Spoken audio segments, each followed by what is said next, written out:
Bonjour, je suis Nicolas, créateur du site utilisersonmac.com. Dans cette vidéo, je vais vous montrer comment réagir lorsque l'une de vos applications est plantée. Effectivement, lorsque votre Mac a un problème et ne réagit pas correctement, ce n'est pas forcément le système OS X qui est coupable. Et lorsque ce n'est pas le système du Mac qui est fautif, il est parfaitement possible de pouvoir s'en sortir sans avoir besoin d'éteindre brutalement son Mac. Mais avant de commencer, je prends quelques secondes pour informer ceux d'entre vous qui désirent un maximum de renseignements sur leurs produits Apple. J'offre aux abonnés de ma newsletter des conseils exclusifs qui ne sont disponibles ni sur le site utilisersonmac.com ni sur la chaîne YouTube correspondante. Pour s'abonner, c'est gratuit et c'est en cliquant ici que ça se passe. Mais revenons à cette vidéo. Comme je vous l'ai dit, il est possible de quitter une application qui est plantée. Il y a même plusieurs solutions pour cela. Pour commencer, vous pouvez laisser cliquer votre curseur sur l'app dans le dock, ce qui correspondra à un clic droit. Et un menu contextuel vous proposera de quitter. Bon, par contre, cette action ne fonctionnera pas si votre app a un gros problème, car oui, il y a plusieurs niveaux de plantage. Si vous êtes plutôt dans une situation catastrophe, il va certainement falloir passer par la fenêtre « Force à quitter ». Elle correspond au fameux fin de tâche de Windows. Pour cela, vous allez dans le menu Pomme, puis vous cliquez ici. Par contre, retenez bien le raccourci clavier proposé. Si votre souris est complètement plantée, il faudra bien passer par le clavier. Donc c'est Alt plus Commande plus Échappe. Une fois dedans, vous avez toutes les applications qui sont ouvertes sur votre Mac. Si l'une d'elles est complètement plantée, alors ce n'est pas le cas chez moi, mon Mac n'a pas de problème en ce moment, mais si l'une d'elles était complètement plantée, elle serait inscrite en rouge. Vous n'aurez qu'à aller dessus et forcer à quitter. Oui, je veux forcer à quitter.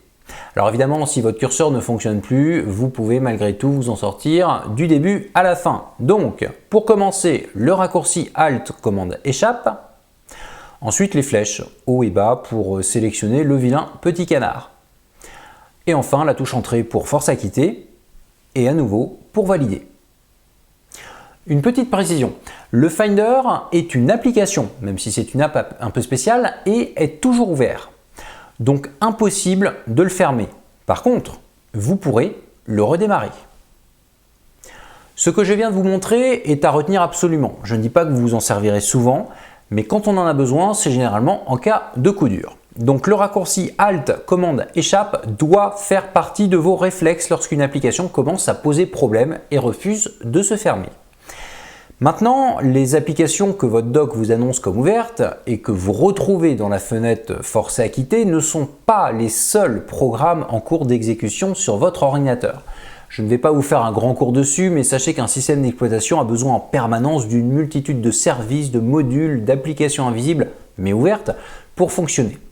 Et certaines fois, c'est l'un de ces services qui peut être planté. Donc dans ce cas-là, et seulement si la fenêtre Force à quitter n'a pas résolu votre problème, je vous invite à aller dans l'application Moniteur d'activité. Le plus simple est d'aller dans l'onglet Processeur et de regarder, comme tout à l'heure, si l'une des lignes est en rouge. Si c'est le cas, encore une fois, ce n'est pas le cas chez moi, mais si c'est le cas chez vous, il vous suffira de sélectionner la bonne ligne et de cliquer sur la croix. Bien entendu, avant de forcer une app à quitter, je vous invite à essayer de la quitter normalement. Si elle est effectivement plantée, vous ne pourrez pas le faire. Dans ces cas-là, vous passerez par le menu Forcer à quitter. Alors, bien sûr, une application ou du moins un processus peut être planté sans pour autant être en rouge. La consommation processeur peut être également une bonne indication pour savoir ce qui pose problème. Bon, comme vous le voyez, mon Mac n'a aucun problème en ce moment. Par contre, je rajoute une dernière précision à ce moniteur d'activité. Ne fermez pas n'importe quoi. Je ne vous donne pas les clés pour créer des problèmes sur votre Mac, mais pour vous permettre de vous dépatouiller d'un plantage ponctuel sur votre ordinateur. Juste un petit exemple pour vous montrer que faire n'importe quoi peut être gênant. Si je décide de forcer à quitter le processus qui s'appelle Windows Server, eh bien toutes les sessions de mon Mac se fermeront intégralement. Donc je ne vais pas le faire ici. Je vous propose maintenant de résumer les deux points principaux que nous avons vus dans cette astuce. Si l'une de vos applications est plantée et ne veut pas se fermer normalement, vous avez soit la fenêtre Force à quitter, qui peut être ouverte grâce au menu Pomme ou avec le raccourci clavier Alt, Commande, Échappe, soit le moniteur d'activité. Ces deux outils vont vous permettre de forcer la fermeture de l'application récalcitrante. Et si vraiment cela ne suffit pas, eh bien il va falloir éteindre votre Mac en laissant le bouton d'allumage appuyé pendant plusieurs secondes. Inutile de vous dire qu'une application qui plante régulièrement, ce n'est pas normal. Il y a un problème si c'est le cas chez vous. Un Mac n'est pas censé planter à tout bout de champ, loin de là. Donc si vous avez souvent une même application de planter, vérifiez d'abord qu'elle est à jour et éventuellement recherchez une autre app afin de la remplacer. Cette vidéo est finie.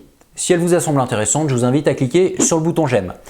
Il est temps pour moi de vous donner rendez-vous pour une prochaine astuce qui abordera à nouveau le thème du cryptage de données.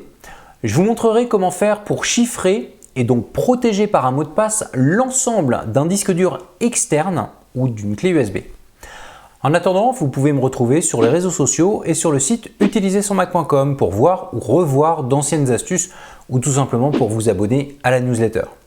Et si vous regardez mes vidéos en passant par YouTube, je vous invite également à vous abonner à ma chaîne. Bien sûr, n'hésitez pas à partager cette vidéo avec le plus de monde possible. À très bientôt.